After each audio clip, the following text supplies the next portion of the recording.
전 세계가 발칵 뒤집혔습니다. 지난 3월 21일 서울 광화문 광장에 무려 10만 명의 인파가 집결했습니다. 바로 방탄소년단의 역사적인 컴백 공연 때문이었죠. 넷플릭스는 전 세계 190개국에 이 현장을 생중계했고 무려 3억 명이 동시에 같은 화면을 지켜봤습니다. 결과는 전 세계 77개국 넷플릭스 1위 석권. 그런데 정말 이상한 일이 벌어졌습니다.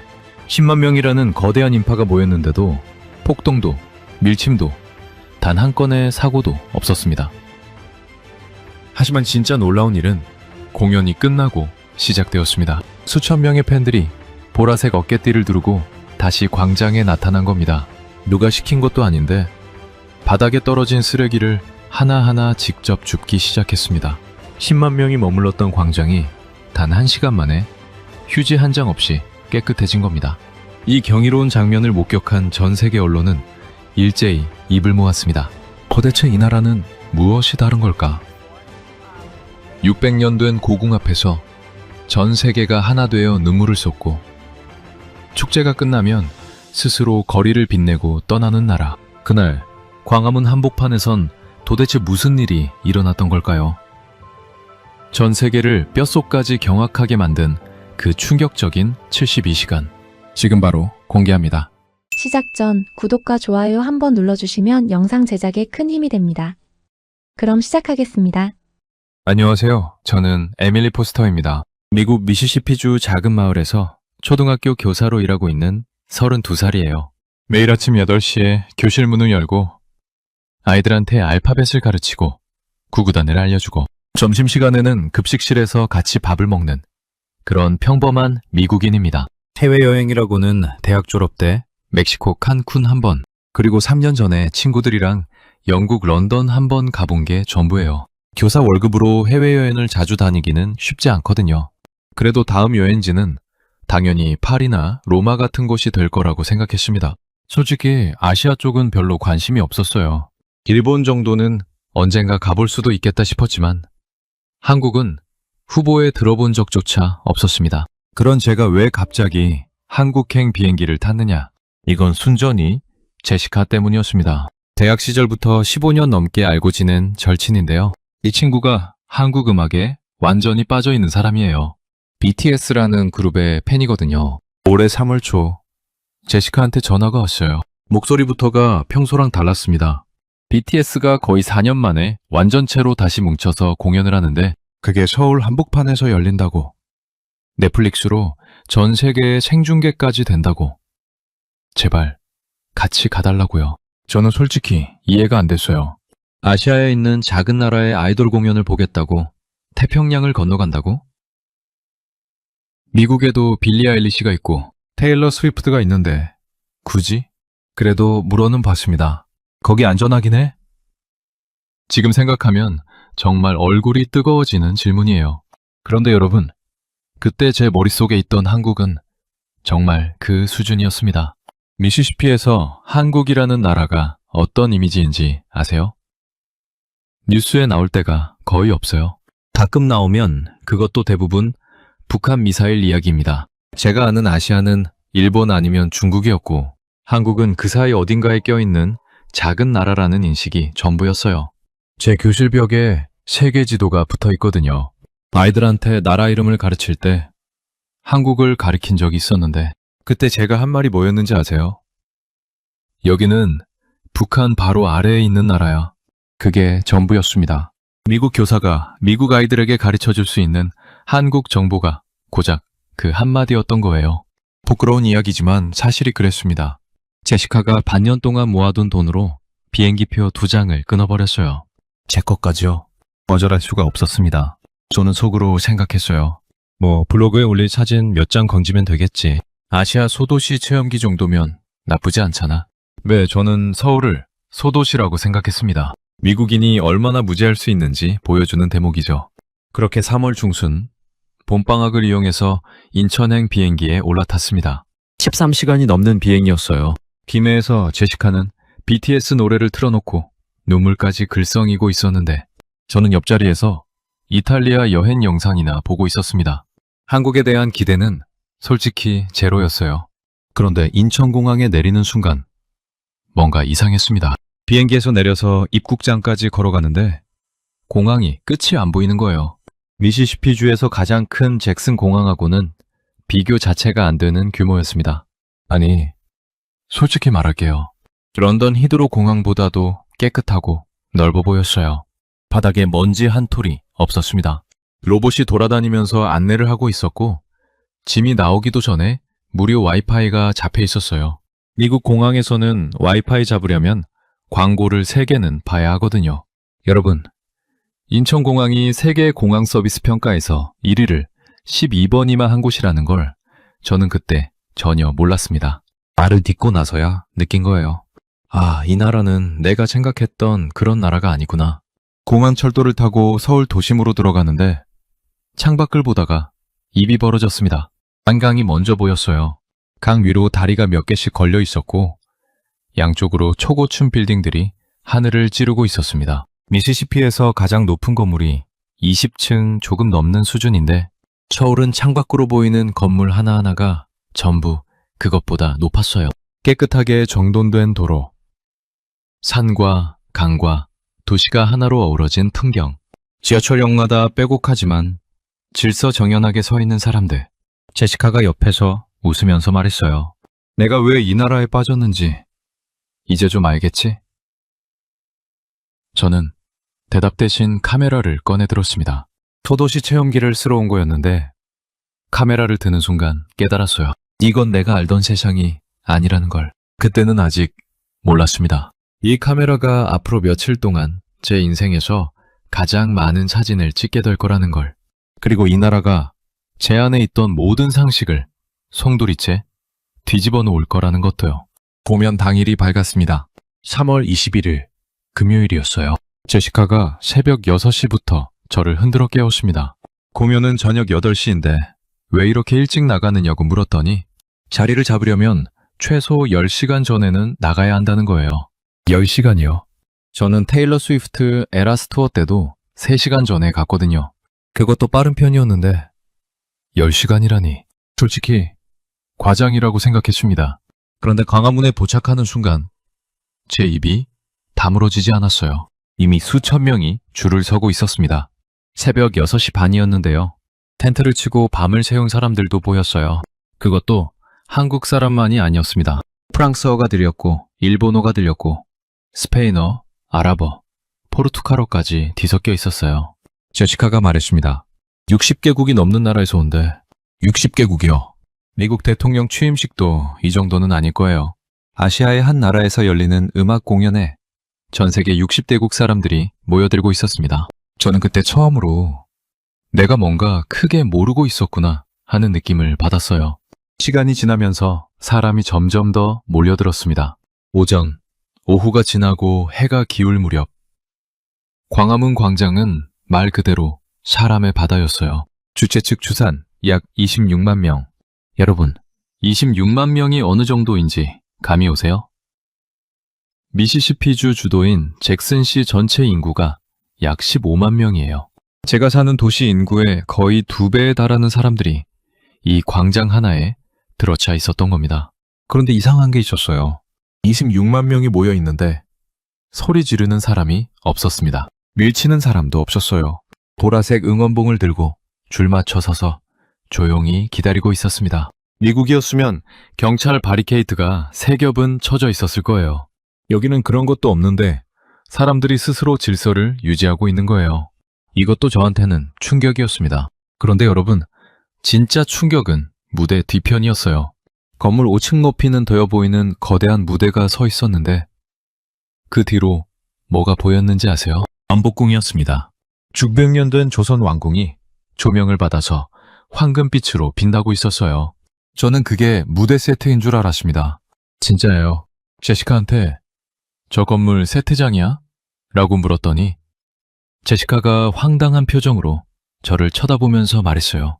에밀리, 저건 14세기에 지어진 진짜 궁전이야. 14세기요? 미국이라는 나라가 독립선언을 한 게 1776년이에요. 이 나라 궁전은 그보다 400년 가까이 전에 지어진 겁니다. 그 궁전이 허물어지지 않고 그대로 서 있었고, 그 앞에서 지금 21세기 최대 규모 음악 공연이 열리고 있었어요. 과거와 현재가 한 프레임에 들어와 있는 장면이었습니다. 미국에서는 볼 수 없는 그림이에요. 우리는 200년 된 건물도 잘 없거든요. 그리고 무대 앞에는 동상 하나가 서 있었습니다. 제시카가 알려줬어요. 세종대왕이라고. 한국 사람이면 누구나 아는 왕인데 이 나라 고유 문자를 만든 사람이라고요. 미국은 영어를 쓰지만 그 영어를 미국 사람이 만든 건 아니거든요. 영국에서 가져온 거예요.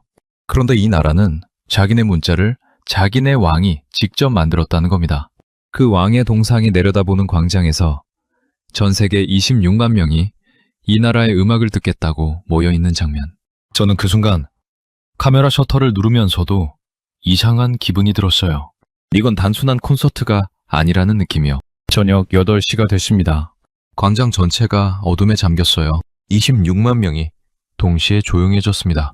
그리고 경복궁 안쪽에서 드론 카메라가 날아올랐어요. 화면에 보이기 시작한 건 경복궁 근정문이었습니다.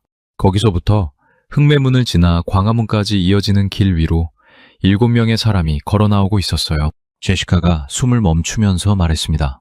왕의 길이야. 조선시대에 왕만 걸을 수 있었던 길이래. 왕만이 걸을 수 있었던 길. 그 길을 지금 전 세계가 지켜보는 가운데 7명의 청년이 걸어 나오고 있었습니다. 600년 전 이 길을 걷던 건 한나라의 왕이었고 지금 이 길을 걷고 있는 건 전 세계 190개국이 지켜보는 아티스트였어요. 여러분, 저는 미국인이고 이 나라에 아무런 감정이 없던 사람이에요. 그런데 그 장면을 보는 순간 가슴이 이상하게 뜨거워지는 걸 느꼈습니다.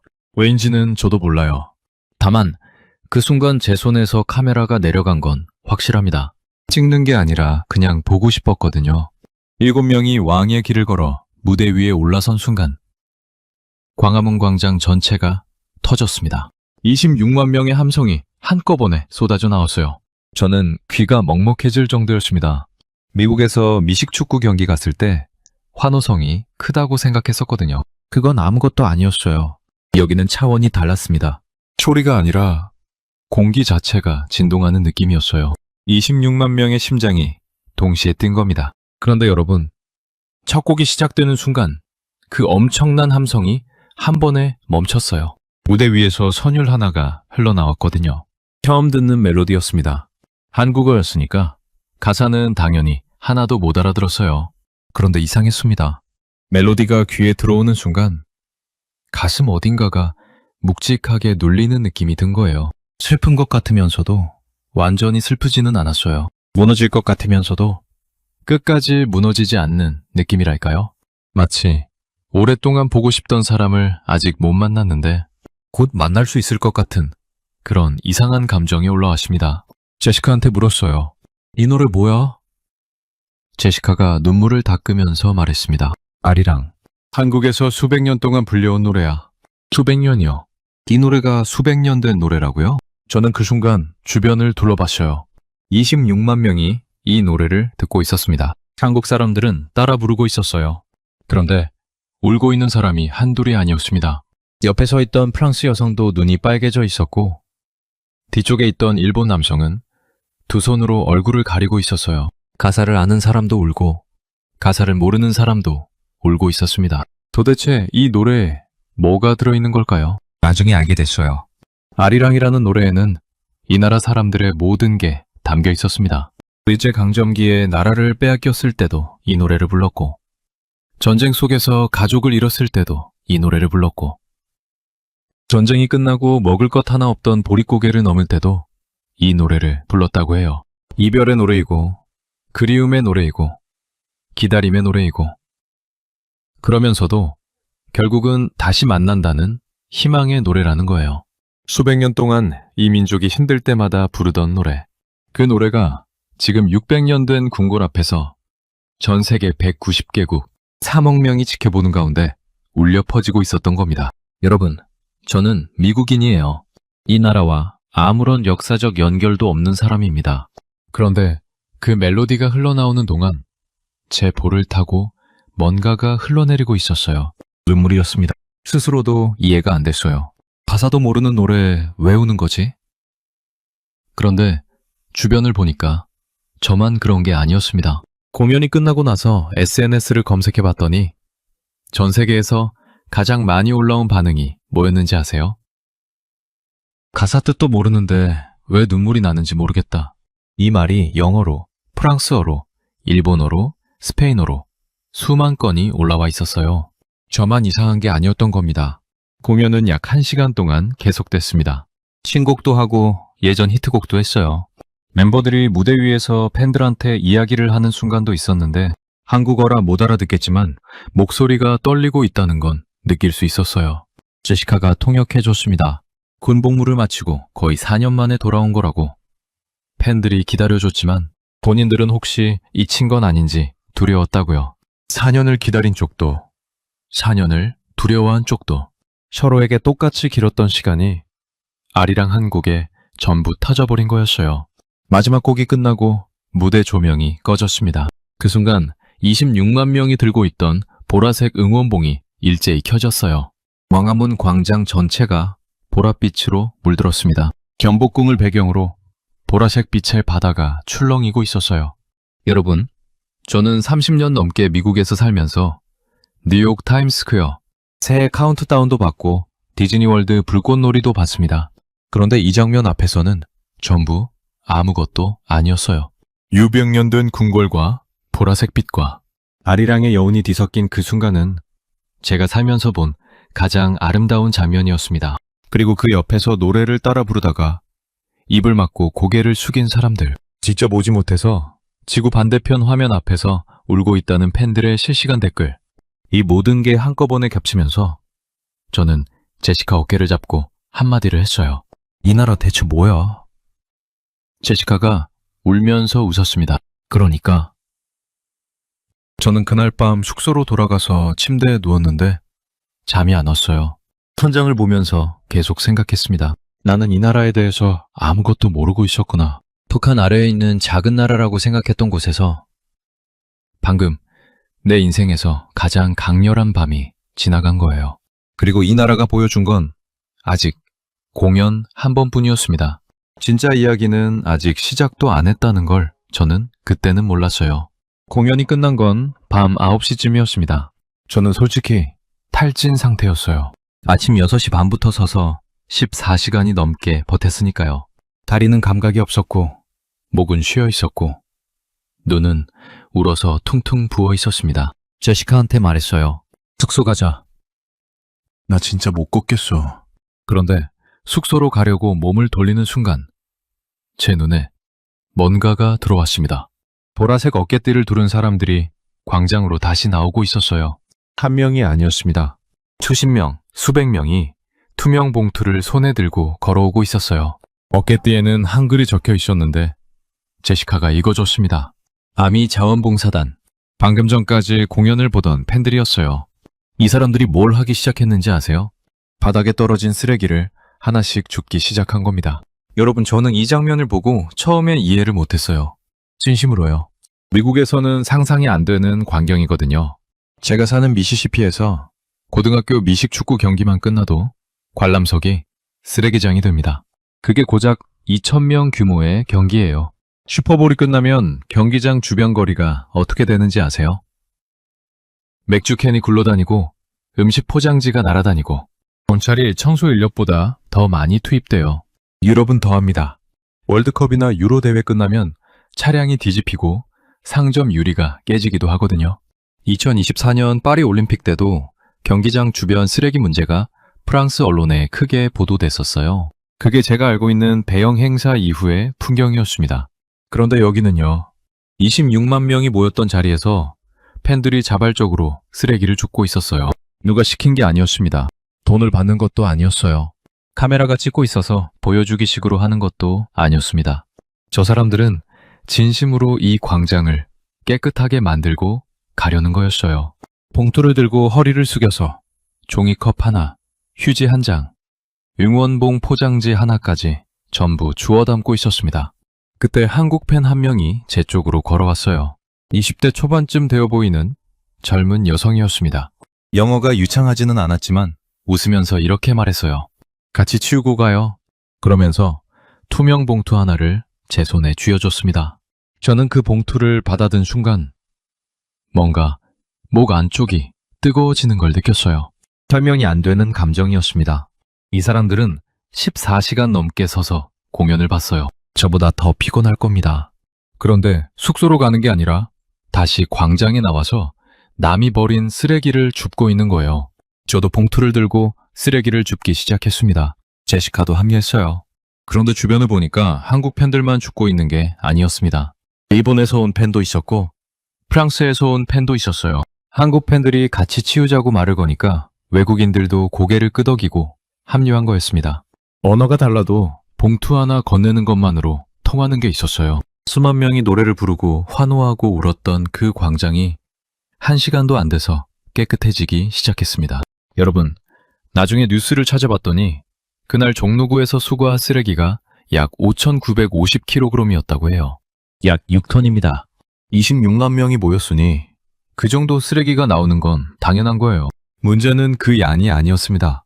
팬들이 자발적으로 청소한 덕분에 새벽까지 걸릴 예정이었던 작업이 절반 넘게 단축됐다는 거예요. 구청 직원들이 도착했을 때 이미 광장 상당 부분이 정리되어 있었다고 합니다.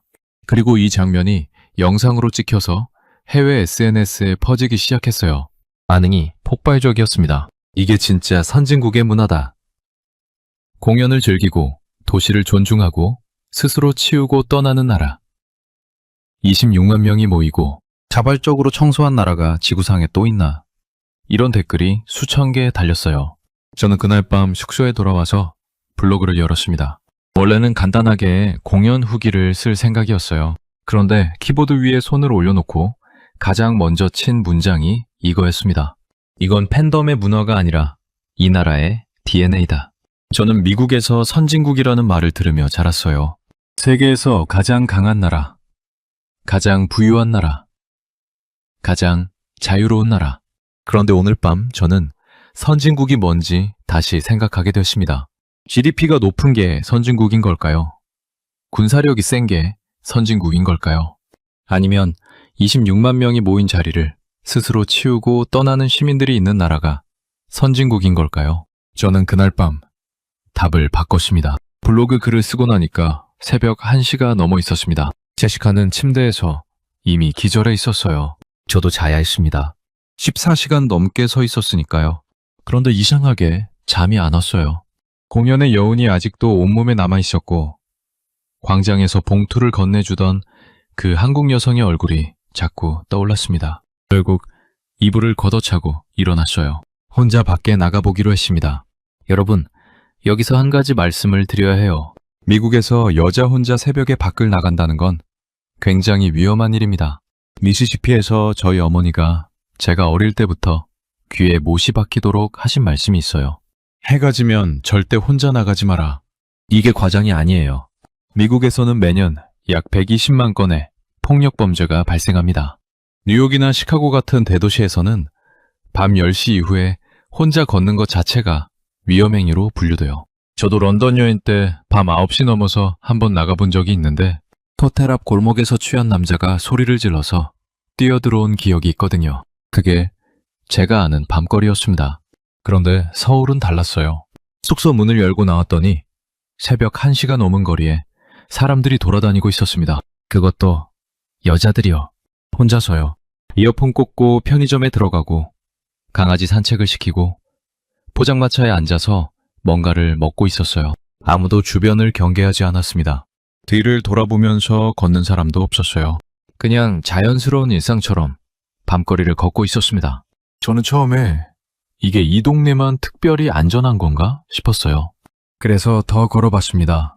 콩대라는 곳까지 걸어갔어요. 거기는 더 놀라웠습니다. 새벽 2시가 넘었는데 거리가 낮보다 더 환했어요. 젊은 사람들이 거리에서 웃고 노래하고 춤추고 있었습니다. 가게들이 아직 열려 있었고 음악이 흘러나오고 있었어요. 미국이었으면 이 시간에 이 정도 인파가 모여 있으면 경찰차가 최소 5대는 서 있어야 합니다. 여기는 경찰차가 한 대도 안 보였어요. 그런데도 아무 일이 안 일어나고 있었습니다. 저는 계속 걸었어요. 새벽 3시가 됐습니다. 골목길로 들어가 봤어요.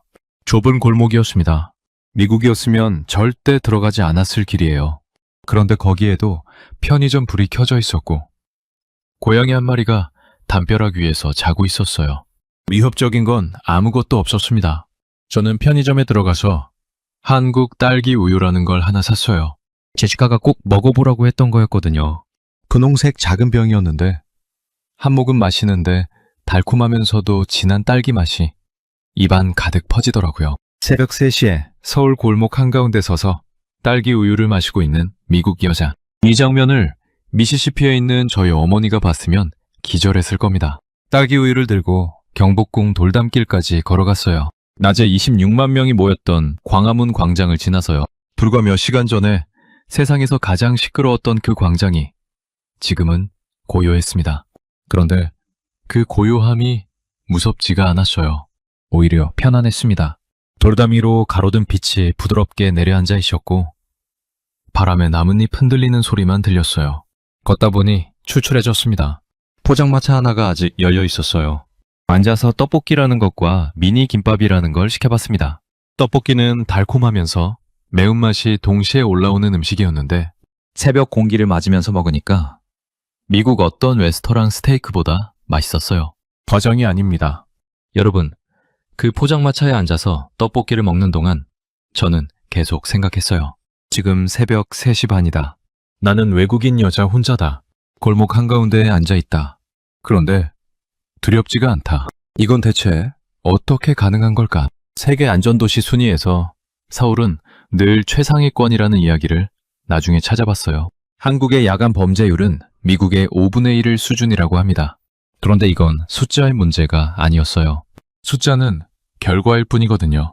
이 안전함을 만들어낸 건 경찰력이 아니라 이 나라 사람들이었습니다.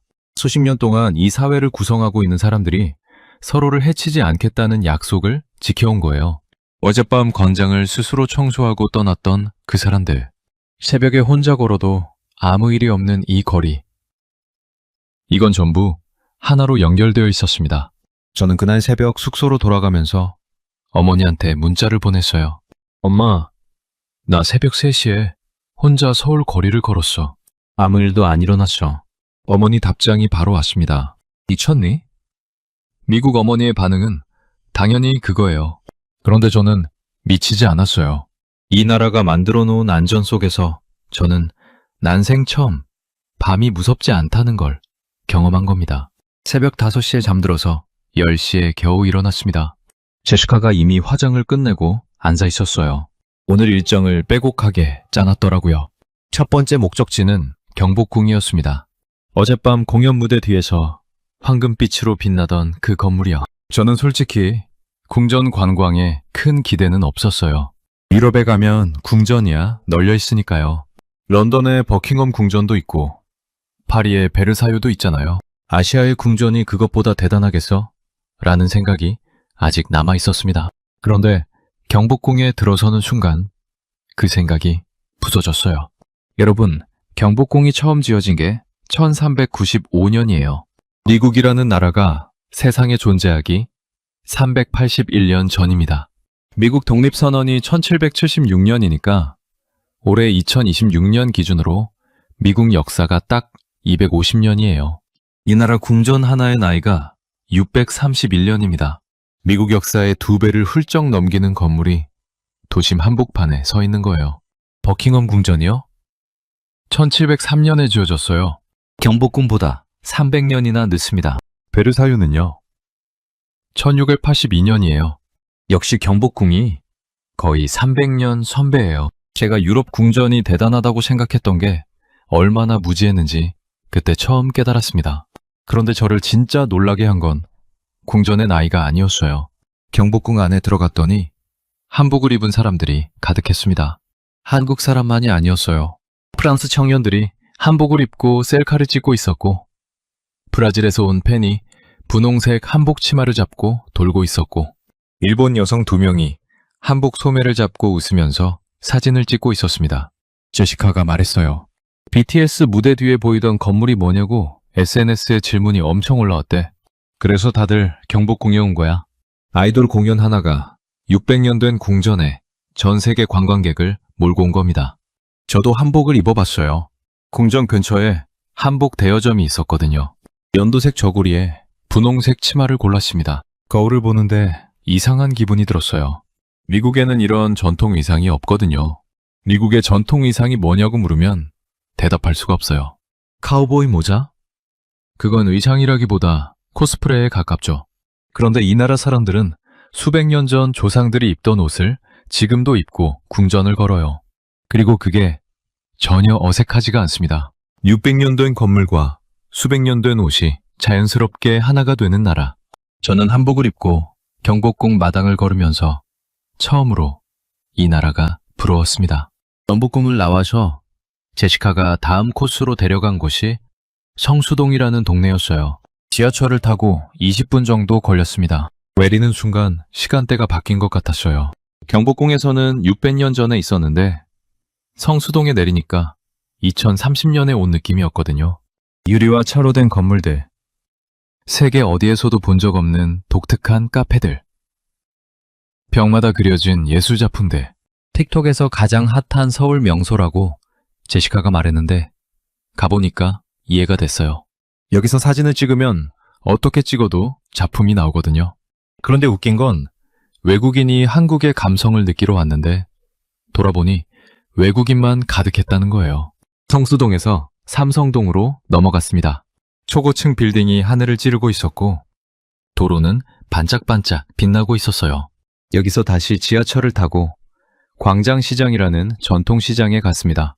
할머니들이 좌판에 앉아서 빈대떡이라는 걸 붙이고 있었어요. 기름 냄새가 시장 전체를 감싸고 있었고 어디서든 먹을 것을 권하는 소리가 들렸습니다. 저는 빈대떡 하나를 받아들고 서서 먹었어요. 바삭하면서도 고소한 맛이 입안에서 터졌습니다.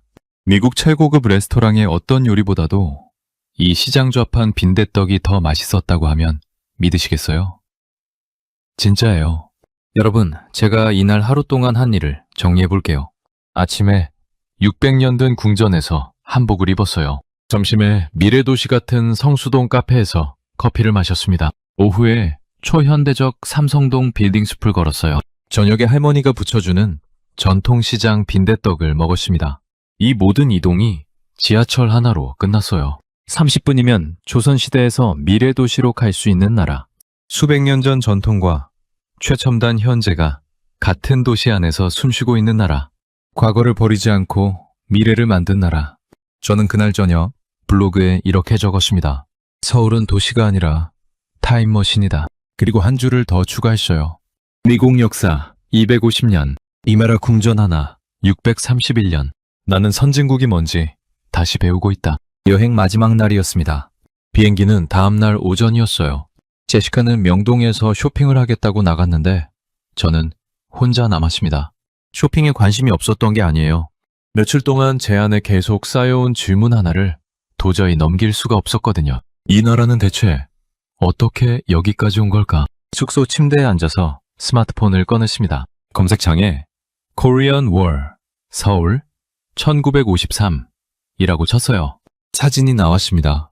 저는 그 사진을 보고 한동안 스마트폰을 내려놓지 못했어요. 여러분, 1953년 서울 사진을 보신 적 있으세요? 건물이 없었습니다. 건물이라고 부를 수 있는 게 거의 남아있지 않았어요. 도로도 없었고 다리도 끊겨 있었고 사방이 잔해더미였습니다. 사진 속 사람들은 찢어진 옷을 입고 무너진 벽돌 사이를 걸어가고 있었어요. 제가 이틀 전에 26만 명과 함께 서서 아리랑을 들었던 그 광화문 광장이 70년 전에는 폐허 한가운데였다는 거예요. 숫자를 더 찾아봤습니다. 1953년 한국의 1인당 GDP가 67달러였어요. 67달러. 이게 어느 정도냐면 당시 아프리카 가나보다 낮았던 수준이에요. 세계 최빈국 중 하나였습니다. 미국 사람들이 1950년대에 자동차를 끌고 드라이브인 극장에서 영화를 볼 때 이 나라 사람들은 먹을 것이 없어서 풀뿌리를 캐먹고 있었어요. 도릿고개라는 말이 있더라고요. 봄이 되면 지난해 저장한 곡식은 바닥나고 최곡식은 아직 자라지 않아서 온 나라가 굶주렸던 시기를 말하는 거래요. 해마다 봄이 올 때마다 죽느냐 사느냐의 시간이 반복됐던 겁니다. 그런데 여러분, 이 나라 사람들은 거기서 주저앉지 않았어요. 이게 제가 가장 이해할 수 없었던 부분입니다. 전쟁으로 모든 게 사라진 땅에서 이 나라 사람들은 맨손으로 벽돌을 쌓기 시작했습니다. 새벽 4시에 공장으로 출근해서 밤 12시까지 기계를 돌렸어요. 중동 사막에 가서 섭씨 50도가 넘는 또약볕 아래 도로를 깔았습니다. 독일 탄광에 들어가서 석탄 먼지를 마시며 돈을 벌었어요. 그 돈을 고국에 보냈습니다. 본인은 제대로 먹지도 못하면서요. 새마을 운동이라는 게 있었더라고요. 마을 주민들이 직접 길을 닦고 지붕을 고치고 다리를 놓았다고 해요. 나라가 해주길 기다린 게 아니라 스스로 삽을 들었던 겁니다. 그리고 그보다 더 제 가슴을 치는 이야기가 있었어요. 이 나라 부모들은 자기 밥을 굶으면서 자식을 학교에 보냈다고 합니다. 자신의 인생은 이미 끝났다고 생각하면서도 다음 세대만큼은 배움을 갖게 해야 한다고, 그래야 이 나라가 다시 일어설 수 있다고 믿었던 거예요. 한 끼를 굶어서 아이 학비를 마련하고 잠을 줄여서 교과서를 사주고 자기 청춘 전부를 자식한테 쏟아부은 겁니다. 여러분, 미국에서는 개인의 성공을 개인의 능력으로 봐요. 내가 잘 됐으면 내가 잘한 거라고 생각하거든요. 그런데 이 나라는 달랐어요. 지금 이 찬란한 서울을 만든 건 지금 여기 걸어다니는 젊은이들이 아니라 그 이전 세대였습니다. 맨손으로 벽돌을 쌓고 새벽 공장에서 일하고 자식 밥값을 아끼며 버텼던 그 사람들이요. 저는 스마트폰을 내려놓고 창밖을 봤어요. 서울의 스카이라인이 보였습니다. 한강 위로 다리가 걸려 있었고 초고층 빌딩이 하늘을 찌르고 있었어요. 며칠 전 공항철도에서 처음 봤을 때 입이 벌어졌던 그 풍경이 지금은 다르게 보였습니다. 저 빌딩 하나하나가 누군가의 땀으로 세워진 거잖아요.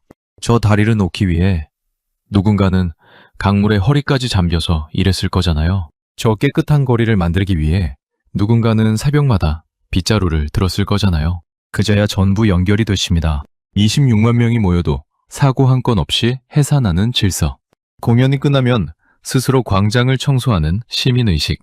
새벽 3시에 여자 혼자 걸어도 세계에서 가장 안전한 거리. 600년 된 궁궐을 허물지 않고 그 앞에서 미래의 공연을 여는 감각. 이 모든 것이 GDP 67달러짜리 페어에서 시작됐어요. 70년 만에 이걸 만들어낸 겁니다. 이건 경제 성장이 아닙니다.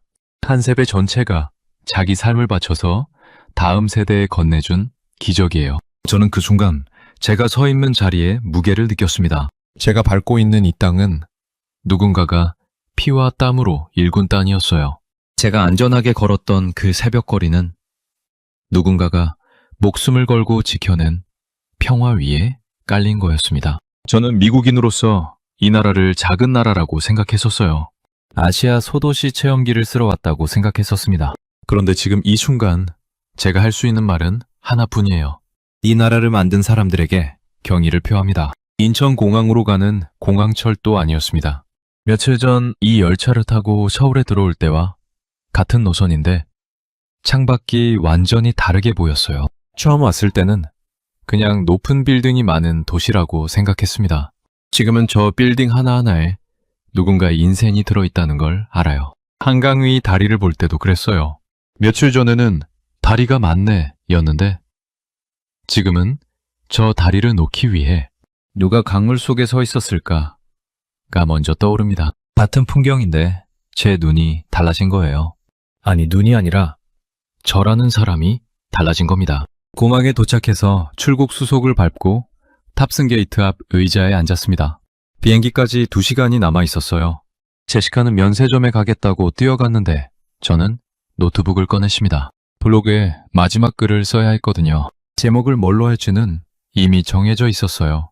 나는 한국에 대해 완전히 무지했다. 키보드 위에 손을 올려놓고 며칠간의 기억을 하나씩 꺼냈습니다. 인천공항에 내려서 아시아 소도시 체험기를 쓰겠다고 생각했던 나. 세종대왕 동상 앞에서 26만 명이 서 있는 걸 보고 입을 다무지 못했던 나. 가사도 모르는 아리랑에 눈물을 흘렸던 나. 보라색 봉투를 건네받고 광장에서 쓰레기를 주웠던 나. 새벽 3시에 서울 골목을 혼자 걸으면서 난생 처음 밤이 무섭지 않다는 걸 알았던 나. 600년 된 궁전 앞에서 미국 250년 역사가 부끄러웠던 나. 그리고 1953년 서울 사진을 보면서 이 나라를 만든 사람들에게 고개를 숙였던 나. 72시간이었어요. 고작 72시간 동안 일어난 일들이 30년 넘게 살아온 제 상식을 전부 뒤집어 놓았습니다. 글을 쓰기 시작했어요. 1시간 동안 멈추지 않고 썼습니다. 마지막 문단에서 저는 이렇게 적었어요. 한국은 K-팝을 수출하는 나라가 아니다. 70년 만에 폐허 위에 기적을 세운 사람들의 이야기를 수출하는 나라다. 그 기적을 만든 건 정부가 아니었고 대기업도 아니었다. 전쟁이 끝난 자리에서 맨손으로 벽돌을 쌓고 새벽 공장에서 잠을 줄이고 자식밥을 아껴가며 나라를 다시 세운 한국의 어머니 아버지 세대였다. 나는 그 사람들이 만든 나라 위를 걸었다. 그리고 나는 그 나라에 대해 아무것도 몰랐다. 발행 버튼을 눌렀습니다. 비행기 안에서 잠이 들었어요. 13시간 뒤에 미국 땅을 밟고 스마트폰을 켰는데 알림이 미친 듯이 울리고 있었습니다. 블로그에 무슨 일이 생긴 거였어요. 24시간 만에 조회수가 200만을 넘겼습니다. 댓글이 수천 개가 달려 있었어요. 미국에서 달린 댓글이 보였습니다. 나도 한국이 북한이랑 같은 나라인 줄 알았다. 이 글 보고 항공권부터 검색했다. 프랑스에서도 왔어요. 한국 지하철이 파리 메트로보다 깨끗하다는 게 사실이었어? 직접 봐야겠다. 브라질에서도 달렸습니다. 26만 명이 모이고 스스로 치웠다고? 우리나라에서는 100명만 모여도 경찰이 출동한다. 영국에서도 왔어요. 600년 된 궁궐 앞에서 세계적 공연을 여는 나라가 지구상이 또 있나? 그리고 저를 가장 오래 멈추게 한 댓글이 하나 있었습니다. 미국 텍사스에서 온 댓글이었어요. 내 할아버지가 한국전쟁 참전 군인이다. 그분이 지킨 나라가 이렇게 됐다니 눈물이 난다. 할아버지한테 이 글을 읽어드리겠다. 저는 그 댓글을 읽고 공항 의자에 앉은 채 한참을 움직이지 못했어요. 70년 전에 이 나라를 지키기 위해 바다를 건넜던 누군가의 손자가 지금 제 글을 읽고 있는 거였습니다. 그리고 그 손자가 할아버지에게 이 글을 읽어드리겠다고 하는 거예요. 70년이라는 시간이 하나로 이어진 순간이었습니다. 전쟁 속에서 이 나라를 지킨 사람, 폐허 위에서 이 나라를 다시 세운 사람, 그리고 그 나라 위를 걸으며 눈물 흘린 미국인 교사. 전부 하나의 이야기 안에 들어와 있었어요. 여러분, 저는 한국에 가기 전에 이 나라를 몰랐습니다. 북한 아래에 있는 작은 나라. 그게 전부였어요. 테일러 스위프트가 있는데 굳이 아시아 아이돌을 보러 가냐고 했던 사람이 저예요. 서울을 소도시라고 생각했던 사람이 저입니다. 지금 저는 그때의 제가 부끄럽습니다. 이 나라는 작은 나라가 아니었어요. 이 나라는 70년 만에 인류 역사상 유례없는 기적을 만들어낸 나라였습니다. 그리고 그 기적 위에서 전 세계 190개국, 3억 명이 같은 노래를 듣고 같은 시간에 울 수 있는 밤을 만들어낸 나라였어요. 서울에서 보낸 72시간이 제 인생의 30년을 뒤집었습니다. 그리고 저는 이미 서울행 항공권을 다시 예약한 상태예요. 이번에는 혼자가 아니라 어머니를 모시고 갈 겁니다. 새벽 3시에 딸 혼자 밖을 나갔다고 기절할 뻔했던 저희 어머니한테 직접 보여드리고 싶거든요. 이런 나라가 있다는 걸. 제 블로그 프로필에는 새로운 한 줄이 추가되어 있습니다. 다음 목적지, 서울. 다시, 여러분, 오늘의 이야기는 여기까지입니다. 어떠셨습니까, 우리 어르신들? 한국이 어디 붙어 있는지도 몰랐던 미국 시골 초등학교 교사가 서울에 와서 아리랑에 눈물을 흘리고 새벽 거리를 걸으며 입을 다물지 못하고 결국 이 나라를 만든 사람들 앞에 고개를 숙인 이야기. 가슴이 좀 뻥 뚫리셨습니까? 여러분, 오늘날 전 세계가 감탄하는 이 찬란한 대한민국은 하루아침에 만들어진 게 아닙니다. 전쟁의 잿더미 위에서 맨손으로 벽돌을 쌓으시고 보릿고개에 본인 입은 굶으시면서도 자식 학비만큼은 꼭 마련하셨던 분들, 중동 사막에서 땀을 쏟으시고 새벽 공장에서 잠을 줄이셨던 분들, 바로 지금 이 영상을 보고 계신 우리 어르신들이십니다. 어르신들의 거친 두 손과 굽은 허리가 만들어낸 기적 위에서 오늘 전 세계가 감동하고 있는 겁니다. 콧대 높은 미국인도 자존심 센 유럽인도 흉내낼 수 없는 이 위대한 나라의 진짜 주인공은 바로 여러분이십니다. 구독과 좋아요로 응원해 주시면 더 감동적인 이야기로 찾아뵙겠습니다.